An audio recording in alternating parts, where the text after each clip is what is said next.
नमस्कार दोस्तों, स्वागत है आपका हमारे YouTube चैनल जरधारी क्लासेस में। दोस्तों, इंडियन पॉलिटी का आज ये लेक्चर 10 है, जिसमें हम यहाँ पे चर्चा करेंगे राज्य के नीति निर्देशक तत्वों के बारे में, यानी directive principle of state policy, जिन्हें डीएसपीसी भी कहा जाता है। राज्य के नीति निर्देशक तत्वों को कहा जाता है डीएसपीसी। और संविधान के माध्यम से यहाँ पे राज्यों को कुछ दिशा निर्देश दिए गए हैं कि राज्यों को क्या क्या करना चाहिए। तो इनके बारे में हम यहाँ पे चर्चा करेंगे, अनुच्छेद 36 से लेकर अनुच्छेद 51 तक। और यहाँ पे एक ही वीडियो में, इसी वीडियो में हम यहाँ पे अनुच्छेद 36 से लेकर 51 तक कंप्लीट कर देंगे, यानी जो भाग 4 है संविधान का, इसको आज यहाँ पे कंप्लीट कर देंगे।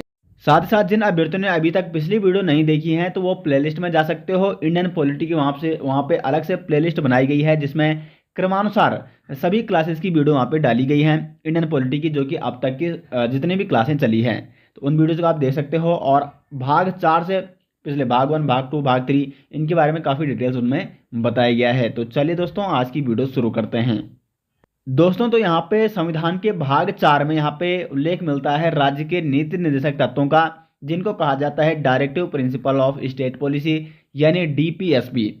डीपीएसबी जिसका यहाँ पे उल्लेख मिलता है अनुच्छेद 36 से लेकर अनुच्छेद 51 तक। अब देखिए, राज्य के नीति निर्देशक तत्व ये है क्या।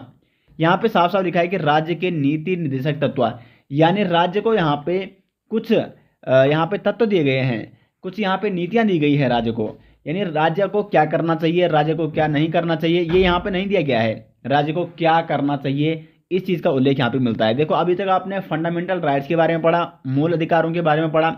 उसमें राज्य को क्या है, राज्य को वहाँ पे ये कहा जाता है कि राज्य को ऐसा नहीं करना चाहिए। राज्य को नागरिकों के वो जो मौलिक अधिकार हैं उनका हनन नहीं करना चाहिए। तो वहाँ पे तो नो शब्द अधिकांशतः आपको मिलेगा, यानी नहीं। लेकिन राज्य के जो नीति निर्देशक तत्व हैं, इसमें मिलेगा कि राज्य को ऐसा करना चाहिए, यानी राज्य को निर्देश दिए जाते हैं कि आपको मतलब जो भी इसमें अभी आप अनुच्छेद जब आप पढ़ोगे तो उसमें पता चल जाएगा कि राज्य को क्या कहना चाहता है संविधान। तो राज्य को करना चाहिए, यहाँ पे क्या है, यहाँ पे हाँ में मिलेगा। जबकि जो फंडामेंटल राइट था वहाँ पे मिल रहा था ना में कि राज्य को ऐसा नहीं करना चाहिए। एक और चीज़ यहाँ पे कि जो राज्य के नीति निर्देशक तत्व है, ये कहाँ से लिए गए हैं, ये इंपॉर्टेंट क्वेश्चन है, कई बार पूछा जाता है। तो आयरलैंड, हमारे संविधान में आयरलैंड से लिए गए हैं राज्य के नीति निर्देशक तत्व, यानी डीपीएसपी। अब मैं यहाँ पे एक पॉइंट बता रहा हूँ जिससे आपको क्लियरली समझ में आ जाएगा कि ये राज्य के नीति निर्देशक तत्व क्या हैं और ये मौलिक अधिकारों से किस प्रकार से क्या है, भिन्न है।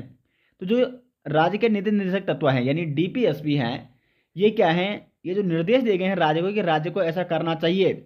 लेकिन राज्य ऐसा करे या ना करे, वो राज्य पर निर्भर करता है कि राज्य वो करता है या नहीं करता है। कुल मिला के राज्य पे बिल्कुल भी यहाँ पे क्या है, दबाव नहीं है।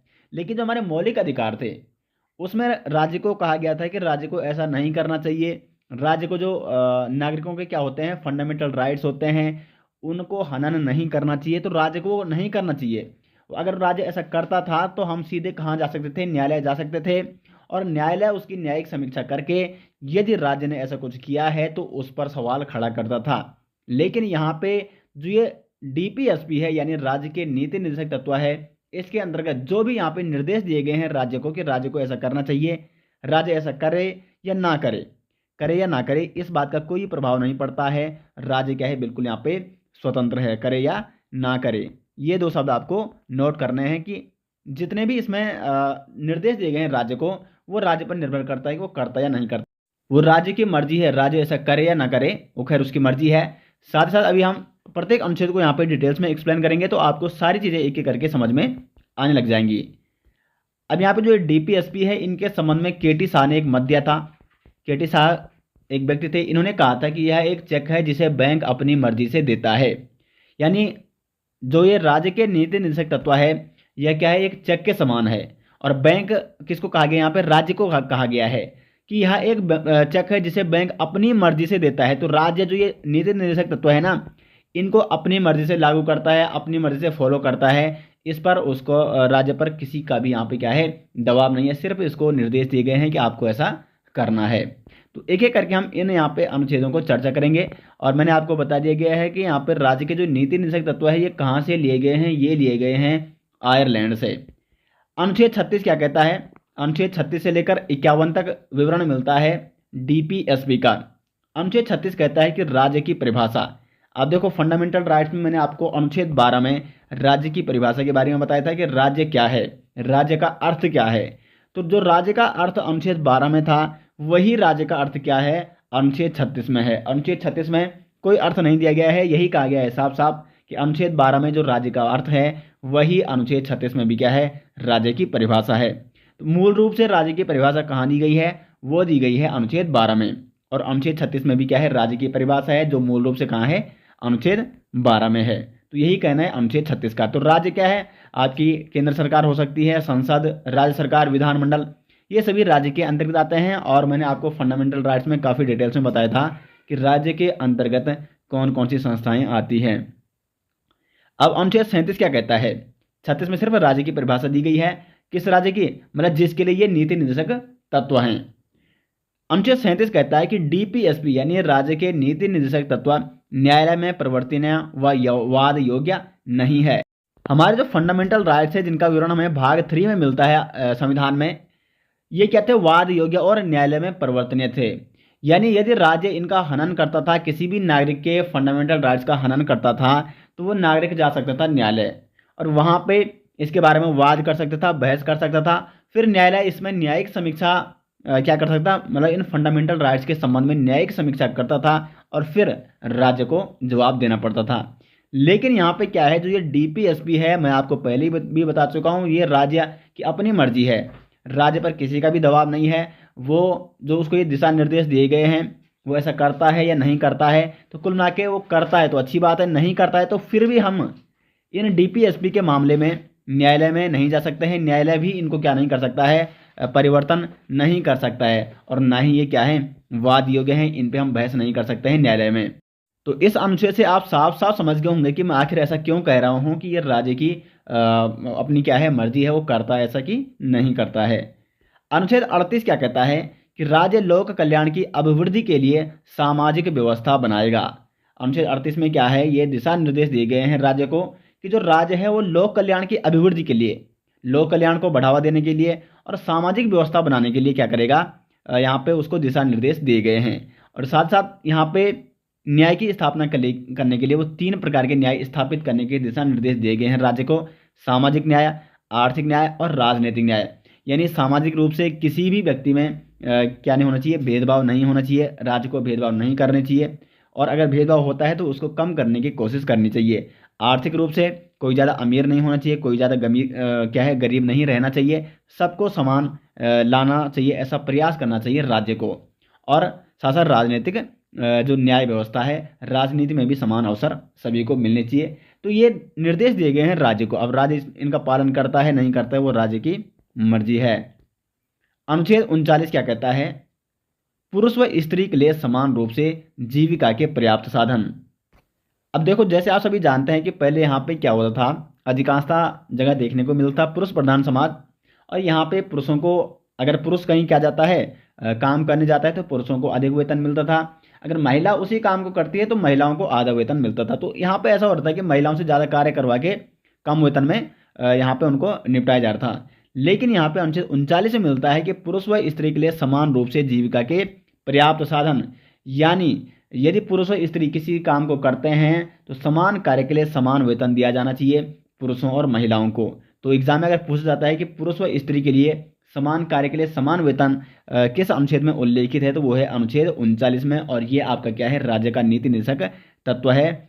समान रूप से जीविका के पर्याप्त साधन, यानी जीवन यापन करने के लिए पर्याप्त साधन उपलब्ध कराने होंगे राज्य को समान रूप से, उतने ही पुरुषों के लिए और इतने ही किन के लिए, महिलाओं के लिए, स्त्रियों के लिए। अब अनुच्छेद 39 में एक और अनुच्छेद जोड़ा गया 39 का। 39 का कब जोड़ा गया था, ये जोड़ा गया था 42वें संविधान संशोधन द्वारा 1976 में। 1976 में 42वां संविधान संशोधन किया गया जिसमें जोड़ा गया 39 का। ये 39 का क्या कहता है कि ये कहता है कि समान न्याय व निःशुल्क विधि सहायता, यानी सभी को न्याय मिलना चाहिए समान रूप से, और निःशुल्क विधि सहायता यानी निःशुल्क कानूनी सहायता देनी होगी राज्य को, प्रत्येक व्यक्ति को। तो ऐसा कौन कहता है, तो ऐसा कहता है 39 का, और ये जोड़ा गया 42वां संविधान संशोधन 1976 में। क्या जोड़ा गया, समान न्याय व निःशुल्क विधि सहायता।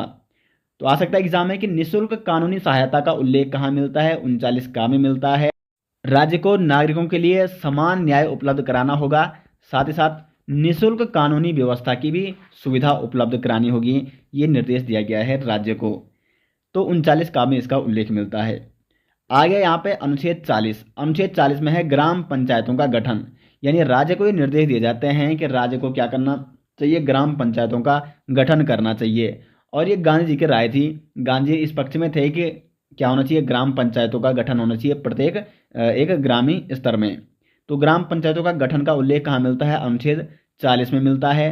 अब देखो अनुच्छेद 41 क्या कहता है कि कुछ दशाओं में काम, शिक्षा और लोक सहायता पाने का अधिकार।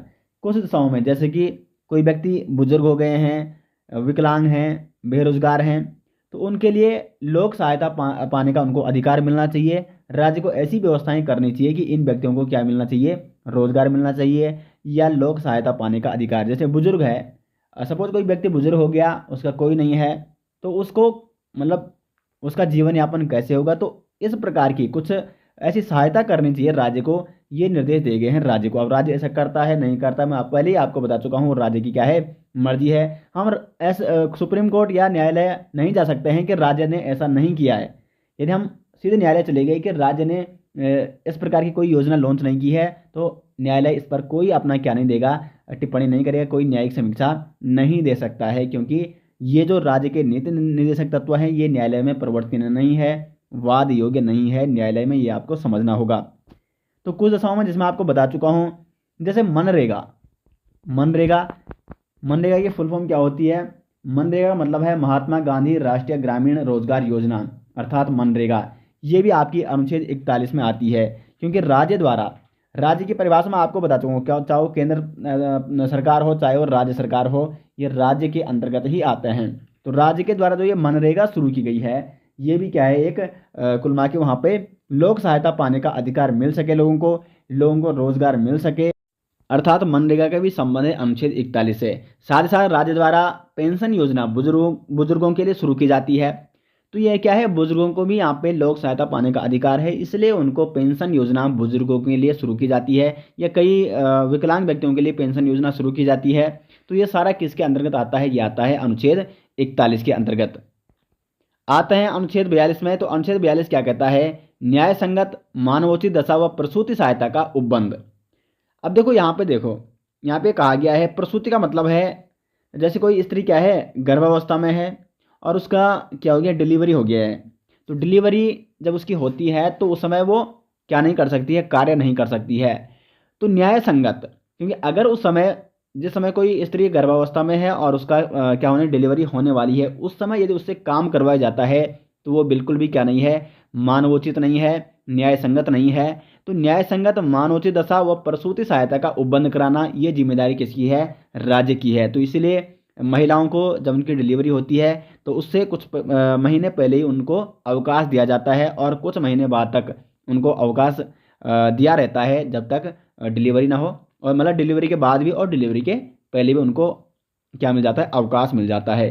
तो कुल मिला के इसका मतलब उल्लेख किसमें, अनुच्छेद 42 में, कि न्याय संगत होना चाहिए, मानवोचित दशा और प्रसूति सहायता का उपबंध यहाँ पे होना चाहिए। यानी किसी भी, अगर तुम कोई कार्य करवा रहे हो तो न्याय संगत कार्य करवाओ, किसी के साथ यहाँ पे अन्याय नहीं होना चाहिए। मानवोचित दशा को देखकर उस मानव की क्या दशा है, क्या वो कार्य कर सकता है या नहीं कर सकता है, तो ही उससे वो कार्य कराओ। और इसीलिए यहाँ पे प्रसूति सहायता, यानी जब कोई स्त्री क्या है, गर्भावस्था में है, तो जब डिलीवरी होती है तो डिलीवरी के कुछ समय पहले और कुछ समय बाद तक उनको अवकाश दिया जाता है।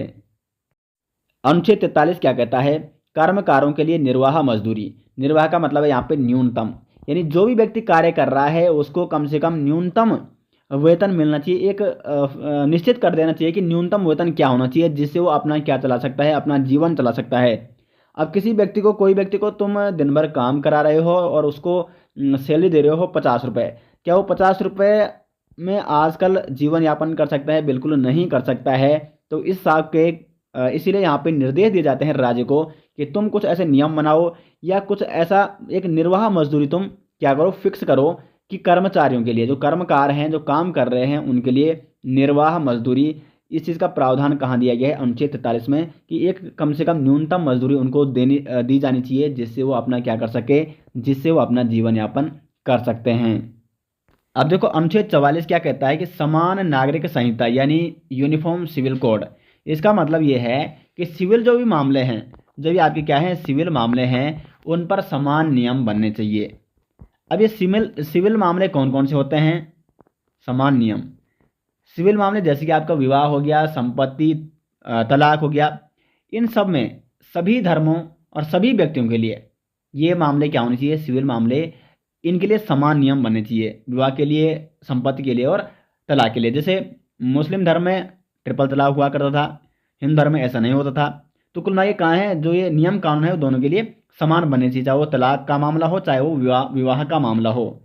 तो ये राज्य को दिशा निर्देश दिया गया है कि आपको क्या करना चाहिए? समान नागरिक संहिता लागू कर देनी चाहिए या इसके संबंध में कुछ नियम बनाने चाहिए। तो इसलिए क्या है, वो उसकी मर्जी है, राज्य की मर्जी, वो कब बनाता है, कब नहीं बनाता है, कब खत्म करता है। तो इसीलिए यहाँ पे अनुच्छेद 44 में इस चीज़ का उल्लेख दिया गया है और राज्य को ये निर्देश दिए जाते हैं कि आपको क्या करना है, सभी जो ये सिविल मामले हैं उनके लिए समान क्या बनाने चाहिए? नियम कानून बनाने चाहिए। अनुच्छेद 45 क्या कहता है? बच्चों जो कि 6 से 14 वर्ष के बच्चे हैं, इनके लिए निःशुल्क शिक्षा।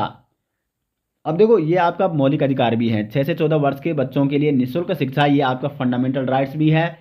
और साथ ही साथ ये यहाँ पे क्या है, राज्य का। अब वो तो किसके लिए था? वो तो नागरिकों को दिया गया था, उनका मौलिक अधिकार। और ये निर्देश किसको दिया जा रहा है? राज्य को दिया जा रहा है कि आपको भी क्या करना चाहिए? बच्चों की निःशुल्क शिक्षा के लिए प्रावधान करना चाहिए 6 से 14 वर्ष के बच्चों के लिए। इसको फंडामेंटल राइट्स में कब जोड़ा गया था? 86वें संविधान संशोधन 2002 में। और अनुच्छेद 21A के तहत आता है बच्चों को, जो कि 6 से 14 वर्ष के बच्चे हैं, इनको निःशुल्क शिक्षा ये एक मौलिक अधिकार है। और अनुच्छेद 45 में भी इसका उल्लेख मिलता है, जो कि राज्य को इस संबंध में निर्देश दिए गए हैं। अनुच्छेद 46 क्या कहता है? SC ST के लिए विशेष प्रावधान। जो SC हैं, जो ST हैं यानी अनुसूचित जाति और जो जनजातियां हैं, इनको कुछ विशेष प्रावधान दिए जाने चाहिए राज्य की तरफ से, ताकि इनका आर्थिक शोषण ना हो सके, इनका सामाजिक शोषण ना हो सके। समाज में इनके उत्थान के लिए, इनको समाज में बराबरी का दर्जा देने के लिए इनको कुछ विशेष प्रावधान दिए जाने चाहिए राज्य को। ये कहता है अनुच्छेद 46। अनुच्छेद 47 कहता है पोषाहार स्तर और जीवन स्तर को ऊंचा करना। जो आपका मिड डे मील दिया जाता है बच्चों के पोषाहार स्तर को क्या करने के लिए? बढ़ाने के लिए, तो वो इसी के अंतर्गत दिया जाता है, अनुच्छेद 47 के अंतर्गत। अनुच्छेद 47 क्या कहता है? पोषाहार स्तर और जीवन स्तर को ऊंचा करना। ये निर्देश दिए गए हैं कि राज्य को ऐसा करना चाहिए। अनुच्छेद 48 क्या कहता है? कृषि एवं पशुपालन को बढ़ावा देना। देखो ये जो अनुच्छेद 48 है, ये भी कहता है कि कृषि और पशुपालन जो कि आर्थिक रूप से महत्वपूर्ण पशु हैं, उनकी हत्या पर प्रतिबंध भी लगा देना चाहिए राज्यों को। अब आर्थिक रूप से महत्वपूर्ण पशु कौन है? जैसे गाय हो गई, गाय क्या देती है? दूध देती है, तो वो आर्थिक रूप से क्या होगी? महत्वपूर्ण हो गई, क्योंकि वैसे भी हमें पशुपालन को क्या करना है? बढ़ावा देना है। तो जो अन्य दुधारू पशु हैं, चाहे वो गाय हो गई, चाहे वो अन्य दुधारू पशु हैं, इनकी हत्या पर प्रतिबंध लगाना चाहिए राज्य को। राज्य को ये निर्देश दिए गए हैं। तो कृषि एवं पशुपालन को बढ़ावा देना, ये उल्लेख कहाँ मिलता है? अनुच्छेद 48 में इसका उल्लेख मिलता है। अनुच्छेद 49 क्या कहता है? राष्ट्रीय महत्व के स्मारकों, स्थानों और वस्तुओं का संरक्षण। आपने देखोगा कई हमारे जो राष्ट्रीय स्तर के स्मारक होते हैं, स्थान होते हैं, वो यूनेस्को में क्या हो जाते हैं? सूची में शामिल किए जाते हैं। तो इनके संरक्षण की जिम्मेदारी दी गई है राज्य को, निर्देश दिए गए हैं राज्य को अनुच्छेद 49 की तरफ से। अनुच्छेद 50 क्या कहता है? राज्य कार्यपालिका व न्यायपालिका को अलग करने का प्रयास करेगा, अलग करेगा। देखो क्या होता है, अगर कार्यपालिका और न्यायपालिका एक ही हो गई, सरकार और न्यायपालिका समान रूप से मतलब एक ही जैसे काम करने लग गई, तो अब देखो सरकार माना कोई क्या करती है? घोटाला करती है, या कोई क्या करती है? कोई ऐसे नियम कानून लागू करती है जिससे नागरिकों का शोषण हो, नागरिकों का हनन हो। और न्यायालय भी उसके साथ अगर काम कर रहा है, तो न्यायालय भी इसमें उसकी क्या करेगा? सहायता करेगा। तो फिर यहाँ पे क्या हो जाती है? गड़बड़ हो जाती है। इसलिए यहाँ पे ये निर्देश दिए गए हैं राज्य को कि राज्य कार्यपालिका और न्यायपालिका को अलग करने का हमेशा क्या करेगा? प्रयास करेगा, अलग करेगा। तो कार्यपालिका और न्यायपालिका बिल्कुल क्या है? अलग अलग उनको कार्य करने चाहिए। तभी तो पता चलेगा कि तभी तो न्यायपालिका देख सकेगी ना कि जो कार्यपालिका है वो सही से कार्य कर रही है, नहीं कर रही है, या कहाँ पे फंडामेंटल राइट्स का जो हमारे जो नागरिक हैं उनके फंडामेंटल राइट्स का हनन हो रहा है। फिर उस पर न्यायिक समीक्षा वो करेगी। अगर वो दोनों साथ साथ काम करने लग जाएं तो फिर यहाँ पे क्या हो जाती हैं? गड़बड़ी आ जाती है। अब देखो ये हो गया अनुच्छेद 50 और अनुच्छेद 51 क्या है, अंतर्राष्ट्रीय शांति व सुरक्षा की अभिवृद्धि। यानी भारत को क्या करना चाहिए या राज्य को क्या करना चाहिए, जो अंतर्राष्ट्रीय शांति है और सुरक्षा है उसमें बढ़ावा देना चाहिए। अंतर्राष्ट्रीय शांति का संदेश, जैसे आप सभी जानते हैं कि भारत क्या है, वो तो शांति का संदेश देता है हर जगह। तो अनुच्छेद 51 में इसी चीज़ का उल्लेख मिलता है, अंतर्राष्ट्रीय शांति और सुरक्षा की अभिवृद्धि। अब देखो अनुच्छेद 51 में एक अनुच्छेद आता है 51 का, इसको भी थोड़ा चर्चा कर लेते हैं। ज़्यादा इसके बारे में सवाल नहीं पूछे जाते हैं, लेकिन कुछ कुछ क्वेश्चन हैं जिनको हम यहाँ पे चर्चा कर लेते हैं 51 का, और इसको भाग 4 का भी कहा जाता है। अब देखो 51 का में या भाग 4 का में क्या रखे गए हैं, ये रखे गए हैं मूल कर्तव्य, मौलिक कर्तव्य। अब देखो मौलिक कर्तव्य होते क्या हैं या मूल कर्तव्य, यहाँ पे हम लिख लेते हैं मूल कर्तव्य, इसको समझो। यहाँ से कई बार डायरेक्ट 2 या 3 क्वेश्चन बनते हैं यहाँ से, तो उनको हम यहाँ पे एक्सप्लेन करेंगे। मूल कर्तव्य, मौलिक कर्तव्य ये दिए गए हैं नागरिकों को, यानी नागरिकों के कुछ तो कर्तव्य बनते हैं, जैसे फंडामेंटल राइट्स, वो अधिकार दिए गए हैं नागरिकों को कि नागरिकों के बिल्कुल ऐसे क्या हैं, अधिकार हैं। लेकिन सिर्फ अधिकार तो आपको चाहिए नहीं, आपको कुछ कर्तव्य तो निभाने पड़ेंगे ना, क्योंकि आप इस देश के वासी हो, इस देश के नागरिक हो, तो कुछ ना कुछ कर्तव्य आपके बनते हैं। तो मूल कर्तव्य जिनका उल्लेख मिलता है भाग 4 का में और अनुच्छेद 51 का में, इनको जोड़ा गया है। एक और चीज आपको समझनी है कि जब संविधान लागू हुआ था, जब संविधान बना था, तो मूल रूप से ये मूल कर्तव्य संविधान में थे ही नहीं, इनको बाद में जोड़ा गया। कब जोड़ा गया? 42वें संविधान संशोधन 1976 द्वारा, और बर्मा समिति द्वारा मूल कर्तव्यों को लागू करने वाली ये समिति है। मूल कर्तव्यों को लागू किसने किया था? बर्मा समिति ने। अब देखो ये मूल कर्तव्य लिए कहाँ से गए थे, ये एग्जाम में क्वेश्चन बनता है। तो रूस से ले गए थे मूल कर्तव्य। यहाँ पे देखो जो ये राज्य के नीति निर्देशक तत्व हैं ये लिए गए हैं आयरलैंड से, और जो मूल कर्तव्य हैं ये लिए गए हैं रूस से। ये चीज़ आपको क्या करनी है, नोट करनी है। मूल कर्तव्यों की टोटल संख्या कितनी है? तो 10 हैं मूल कर्तव्य या मौलिक कर्तव्य। लेकिन 86वें संविधान संशोधन 2002 में 6 से 14 वर्ष के आयु तक के बच्चों को शिक्षा का अवसर प्रदान किया जाना, ये भी एक क्या है, मूल कर्तव्य है। देखो एक और चीज़ आपको बताता हूँ मैं यहाँ पे, कुल मिला के अब क्या हो गए, मूल कर्तव्य 11 हो गए। जो ये 6 से 14 वर्ष के बच्चों को ये शिक्षा का अधिकार दिया जाना है, मौलिक अधिकार क्या कहते हैं कि ये उन बच्चों का अधिकार है। लेकिन अधिकार जब है उन बच्चों का, लेकिन वो अधिकार उनको देगा कौन? राज्य देगा। तो राज्य को नीति निर्देशक तत्वों में ये कहा गया है कि आप उनके संबंध में कुछ क्या है, प्रयास करेंगे, और जो ये निःशुल्क शिक्षा दी जाएगी उन बच्चों को, इसमें आप क्या करोगे, मतलब उसका प्रावधान रखा गया है नीति निर्देशक तत्वों में, ये राज्य को भी कहा गया है। जबकि मूल कर्तव्य, जो हमारे ये मूल कर्तव्य हैं 51 का में आते हैं, इसमें ये नागरिक को भी कहा गया है कि तुम्हारा भी ये कर्तव्य बनता है कि जो बच्चे हैं 6 से 14 वर्ष के बच्चे हैं, इनको शिक्षा का अवसर प्रदान कराना, ये तुम्हारी भी कहीं ना कहीं क्या बनती है, जिम्मेदारी बनती है, तुम्हारा भी कर्तव्य बनता है, उन बच्चों के माता पिता का ये कर्तव्य बनता है। तो इसलिए इसको भी जोड़ा गया 11वें मौलिक कर्तव्य के रूप में। और हमारे वर्तमान में मूल कर्तव्य कितने हैं? वो हैं 11। तो इस प्रकार के क्वेश्चन बनते हैं। मूल कर्तव्य कितने हैं? 11 हैं। कहाँ से लिया गया है? रसिया से, यानी रूस से लिया गया है। और किस समिति ने इसको लागू किया? बर्मा समिति ने इसको लागू किया था मूल कर्तव्यों को। तो ये सारी चीज़ें आपको यहाँ पे क्या करनी है, नोट करनी है। तो दोस्तों इतने ही यहाँ पे राज्य के नीति निर्देशक तत्व और आज हमने मौलिक कर्तव्य के बारे में चर्चा की। बाकी मौलिक कर्तव्य के बारे में कभी डिटेल्स में चर्चा करेंगे स्पेशल वीडियो में, क्योंकि यहाँ से इतने ही क्वेश्चन आते हैं जो जनरली क्वेश्चन एग्जाम में बनते हैं। मौलिक कर्तव्य वो कौन कौन से 11 मौलिक कर्तव्य हैं नागरिकों के, उनके बारे में एक स्पेशल वीडियो में चर्चा करेंगे। तो उम्मीद करते हैं आपको आज की वीडियो समझ में आ गई होगी, और राज्य के नीति निर्देशक तत्व ये होते क्या हैं ये अच्छे से यहाँ पे समझ में आ गए होंगे। यहाँ से जितने भी एग्जाम में क्वेश्चन बनते हैं सारे हमने यहाँ पे कवर कर लिए हैं। और नेक्स्ट जो पार्ट होगा भाग 5, वो काफ़ी इंपॉर्टेंट है, क्योंकि वहाँ से अधिकांशतः क्वेश्चन बनते हैं पॉलिटी में, तो उसके बारे में डिटेल्स में चर्चा करेंगे। तो आज की वीडियो में इतना ही दोस्तों, मिलते हैं फिर नेक्स्ट क्लास में, तब तक के लिए धन्यवाद।